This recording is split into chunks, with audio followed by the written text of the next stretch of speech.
Bonjour, je m'appelle Julien, j'ai 23 ans, je suis étudiant en cinquième année à Sciences Po Bordeaux, en master risque et développement au Sud et en mineur gouvernement et action publique.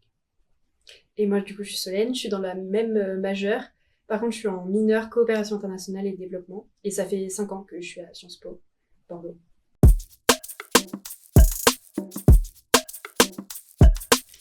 Oui, alors j'ai passé donc 3 mois en Inde. J'ai divisé mon temps entre l'université Mahatma Gandhi dans le Kerala, qui est une région du sud-ouest de l'Inde, et l'Institut français de Pondichéry, qui est un institut de recherche plutôt. Et donc j'ai pu réaliser pas mal d'entretiens auprès d'étudiants, de doctorants, d'enseignants et d'alumni de l'université, ainsi que faire pas mal d'observations ethnographiques. J'avais un petit carnet de terrain où j'essayais de noter chaque jour toutes les observations que je faisais à propos des événements, des différentes interactions qu'il y avait à l'université. Et enfin, j'ai pu visiter pas mal de collèges, enfin, pas mal, dans quelques collèges à Kottayam qui étaient affiliés à l'université Mahatma Gandhi. Et donc, quand je dis collège, ce sont des établissements d'enseignement supérieur, plutôt niveau licence. Et voilà, globalement, ce que j'ai pu faire. Mais ça m'a aussi apporté un petit peu une ouverture au monde de la recherche, parce qu'en ayant visité l'Institut français donc de Pondichéry et l'université Mahatma Gandhi, j'ai rencontré différents doctorants, différents chercheurs, chercheuses, qui m'ont aussi permis d'un peu appréhender un peu mieux ce que qu'était le monde de la recherche et ce que sera potentiellement mon avenir plus tard si je continue dans cette voie. Voilà. Et moi, j'ai passé 3 mois à Amman, du coup, en Jordanie. Aussi à l'Institut français, mais du coup, du Proche-Orient.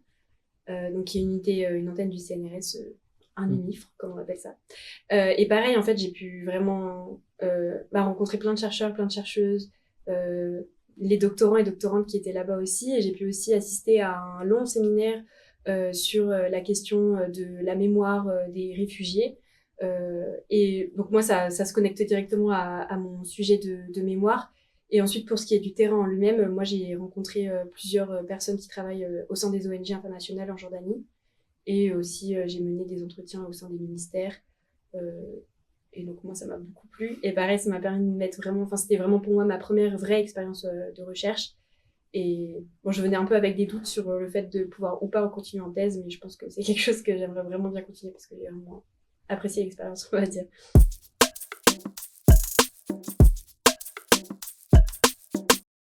Euh, je- enfin, une fois, donc j'avais visité un collège qui était à Kottayam, qui était plutôt niveau licence, qui était réservé aux filles. Je connaissais une enseignante qui était là-bas qui m'avait permis un peu donné l'autorisation de visiter le collège et qui m'avait dit que je pourrais discuter, échanger avec certaines étudiantes.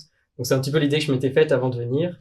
Et quand je suis arrivé sur place, donc elle m'a amené devant une classe de 15-20 étudiantes. Elle m'a laissé toute seule, tout seul avec elle. Et donc quand je suis rentré dans la classe, les 15-20 étudiantes sont levées d'un coup. Ça donnait un côté très formel à la situation auquel je n'étais pas du tout. Enfin, je m'attendais absolument pas à ça.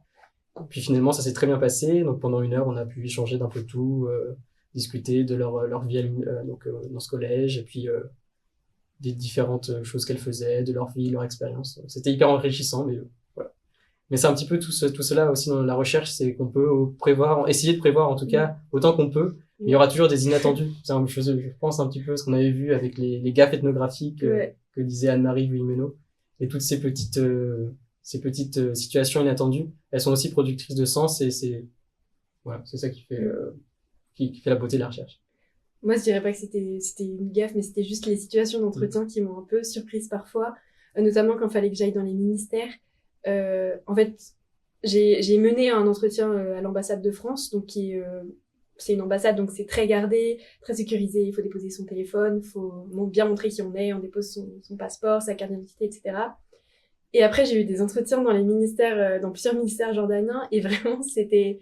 Personne me demandait trop qui j'étais, et puis personne vérifiait trop qui j'étais non plus, ce que je venais y faire, et puis, enfin, franchement, j'aurais pu visiter le ministère de fond en comble, c'est de ça poser des questions à personne.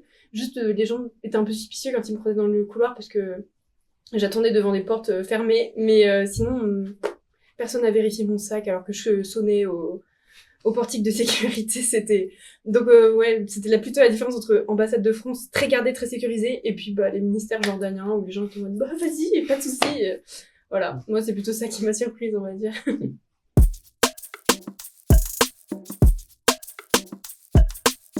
Oui.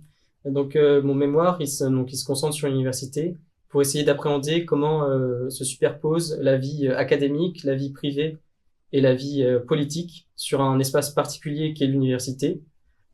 Donc, dans un moment de transition vers l'âge adulte et aussi de résistance vis-à-vis des normes sociales et des pressions politiques. En bref.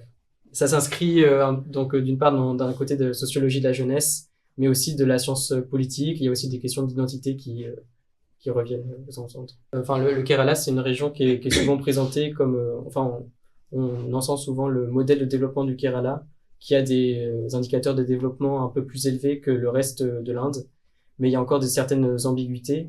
Et donc c'est un État qui est dominé par le parti communiste marxiste depuis quelques années.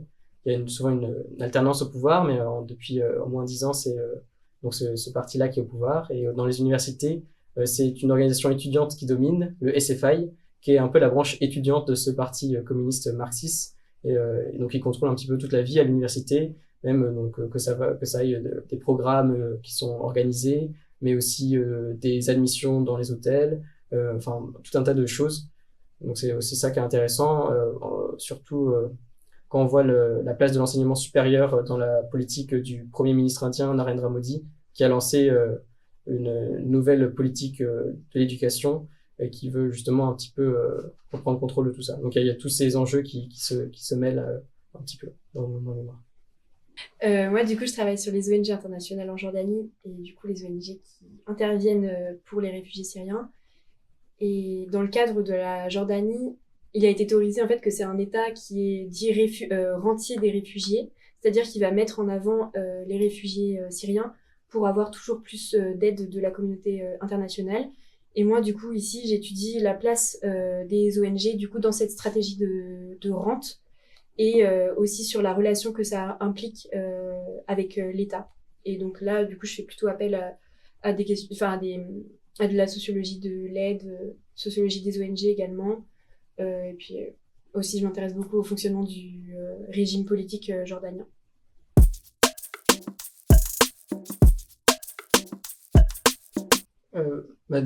Enfin, je pense que j'ai développé un petit peu cette attirance pour l'Inde et en particulier le Kerala depuis mon année de mobilité. Donc c'est justement ce dont je parlais en deuxième année. J'ai passé presque environ 8 mois. Je suis rentré un peu de manière anticipée à cause de la Covid, mais j'ai développé un peu cela. Et puis après aussi en troisième année, j'ai réalisé un mémoire sur l'unité et la diversité en Inde qui m'a encore qui a renforcé un petit peu cette attirance pour le continent indien. Et voilà. Et j'avais pas mal de questions que je m'étais posées lorsque donc j'étais un étudiant à l'université, de problématiques qui étaient un petit peu étonnantes. Et c'est quelque chose qui est très peu étudié. Je sais qu'il y a quelques études qui ont été réalisées sur des universités au nord de l'Inde, notamment par Jean-Thomas Martelly. Mais dans le sud de l'Inde, enfin, il y a absolument rien qui a été écrit sur le sujet. J'étais un petit peu étonné. Et donc, je vais essayer, j'espère, de manière assez modeste avec mon mémoire, d'apporter quelque chose de ce côté-là. Et moi, je dirais pas que c'est pas un sujet qui a été traité. Du coup, juste pour replacer, moi, je travaille sur les ONG internationales en Jordanie et les ONG internationales qui travaillent avec les réfugiés syriens. Donc, c'est un sujet qui est récurrent dans la région du Moyen-Orient. Mais moi, la question, en fait, c'est la Syrie à chaque fois qui me ramène, enfin, qui m'a toujours emmenée là où je suis aujourd'hui.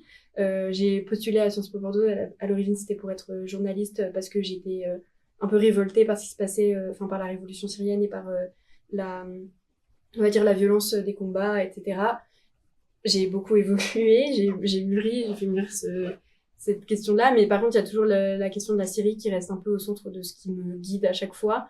Et en troisième année, du coup, moi, j'avais réalisé un mémoire sur les femmes syriennes dans l'exil au Moyen-Orient et sur les reconfigurations du patriarcat dans l'exil.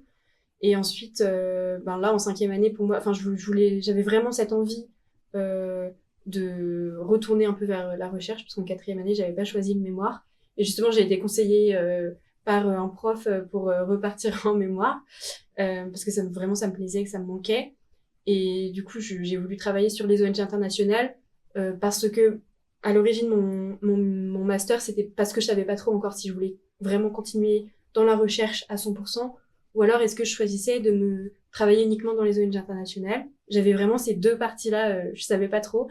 Et en fait, le sujet et le lieu, ça a été pour moi l'occasion à la fois de traiter de mon sujet Enfin, j'étais plus proche du sujet Syrie, on va dire, mais c'était aussi pour moi l'occasion en fait de continuer à réfléchir à faire mûrir cette réflexion de est-ce que je pars en ONG internationale ou est-ce que je continue dans la recherche ou est-ce qu'au final ça se trouve je ferai les deux, je sais pas. Mais c'était pour moi vraiment une question. Enfin, ça me permettait en fait aussi d'aborder des réflexions très personnelles sur ce que je veux faire après et tout ça. Donc c'est pour ça que j'avais choisi ces sujets-là.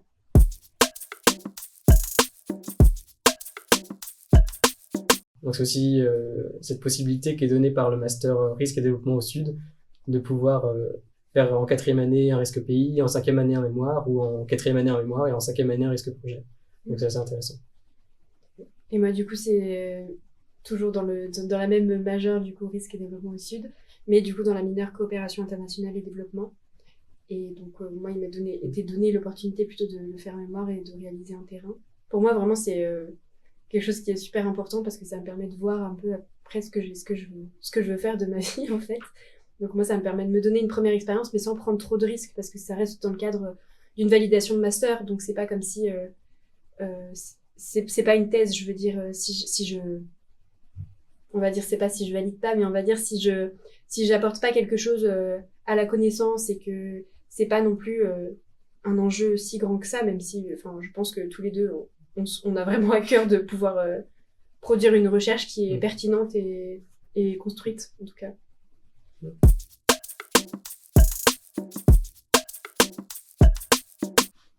Je pense qu'il y a plusieurs choses. Il y a déjà, donc, c'est une opportunité incroyable, comme a dit Solène, avec cette bourse de terrain qui nous a permis de réaliser notre terrain de recherche. Donc, il y a un aspect un petit peu financier. Puis, il y a aussi toute, peut-être l'aide pratique qui nous a été apportée pour partir là-bas. Tout ce qui se concerne aussi les questions de visa, de logement. On a été pas mal suivis et aidés. Et je pense qu'on se rend pas forcément compte quand on est en master, mais le LAM offre pas mal de choses. Tout est disponible, je pense, sur le site, mais il y a un certain nombre de séminaires, d'enseignants qui sont des personnes ressources qu'on peut contacter à tout moment, qui peuvent nous aider dans notre recherche. Voilà. Enfin, il y a beaucoup de ressources, d'outils qui sont à notre disposition, donc c'est vrai que c'est assez intéressant de travailler dans ce cadre-là. Oui. Et je trouve que ça, justement, on s'en rend plus compte parce qu'on est parti en mémoire que quand, du coup, on faisait que, entre guillemets, le risque projet. Et du coup, ça nous donne aussi accès à la vie du laboratoire, comment fonctionne un laboratoire concrètement, et aussi comment ça se passe après quand on est potentiellement doctorant ou doctorante, qu'est-ce que ça donne, qu'est-ce qu'on fait, comment ça fonctionne la recherche. Et puis en plus, moi je sais que le choix de réaliser un mémoire en 5e année, c'est parce que j'ai un professeur qui m'a fortement encouragée à réaliser un mémoire parce qu'il voyait bien que j'aimais bien la recherche et que j'avais envie d'y retourner mais que j'étais pas trop sûre de moi, donc moi il m'a vraiment permis d'aller dans cette voie-là. Et ensuite après pour toutes les infos concernant la candidature en contrat de thèse, etc., je sais qu'on peut bénéficier d'un appui qui est vraiment qui est solide, je veux dire au LAM. Enfin je pense à Etienne Smith qui nous a donné beaucoup d'informations sur comment ça se passe concrètement, et même pas d'un point de vue formel, mais aussi d'un point de vue informel, tout ce qui se joue entre les encadrants de thèse et tout ça, on s'en rend pas du tout compte quand on n'est pas dedans. Donc ça, c'était super intéressant de ce côté-là. Et puis voilà, et puis même le fait d'avoir eu la bourse, au final, ça nous montre comment est-ce qu'on organise une recherche qui est financée. Il faut garder les tickets, et voilà, c'est des choses comme ça. C'est des trucs auxquels on pense pas du tout, mais enfin moi je savais pas que ça fonctionnait comme ça, et je suis contente d'avoir pu comprendre comment ça marche de ce côté-là. Il y a toujours aussi ce côté administratif qui dans la recherche, quand j'ai pu observer, que ce soit en Ichiré et Kotayam, qui est aussi important et qu'on s'en rend pas forcément compte si on n'a pas justement fait cette expérience d'un terrain de recherche. Donc oui, c'est aussi important d'avoir cette expérience-là.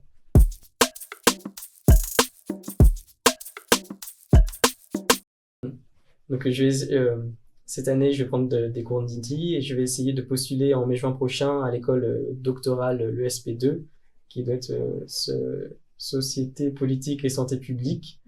Donc c'est notamment en sciences politiques, et donc chaque année Sciences Po présente un certain nombre de candidats à cette école doctorale. Donc je vais essayer de postuler à cette école dans l'espoir de pouvoir faire une thèse par la suite. Mais bon, on verra. C'est évident. Et moi aussi, vraiment, je pense vraiment m'inscrire en thèse, en tout cas postuler également à l'école doctorale du LAM. Par contre, avant, j'aimerais bien partir apprendre l'arabe vraiment. Parce que j'ai déjà fait une L1 d'arabe à Montaigne, en parallèle de mon master à Sciences Po.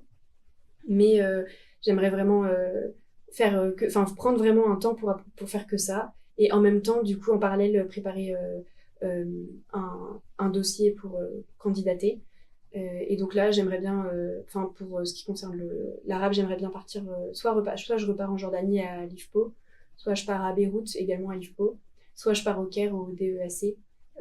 Et là, du coup, j'ai postulé pour une bourse.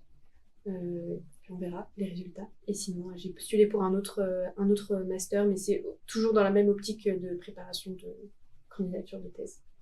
Voilà.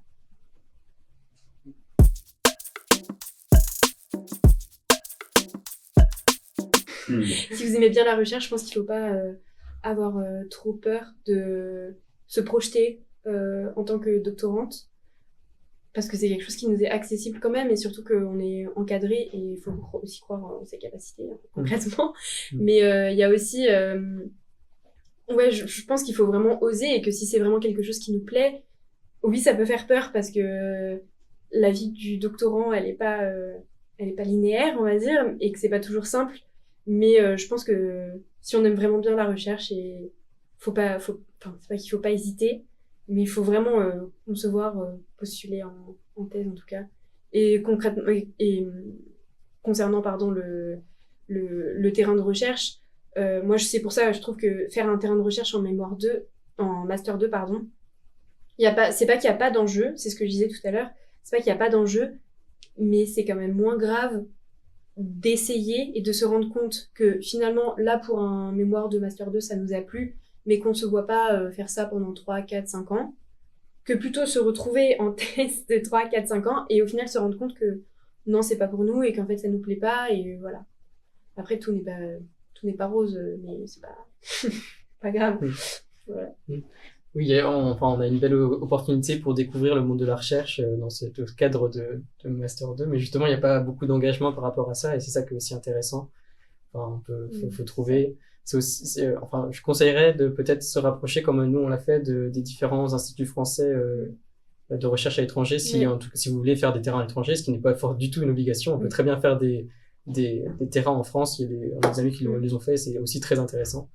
Mais aller dans un institut français de recherche à l'étranger, ça peut permettre de découvrir le monde de la recherche autrement. Et il faut aussi bien penser aux toutes les questions de visa pour certains pays. Je sais que pour moi, l'Inde, c'était un petit peu plus compliqué. On peut pas partir juste avec un visa touriste faire de la recherche. Après, tous les pays ont des situations particulières. Je sais que c'est un petit peu sensible en Inde.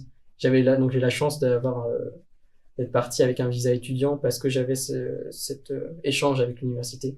Ce qui n'est pas forcément le cas de tout le monde. Mais il y a toutes ces questions aussi administratives qu'il faut se penser et auxquelles il faut penser et pas le faire au dernier moment.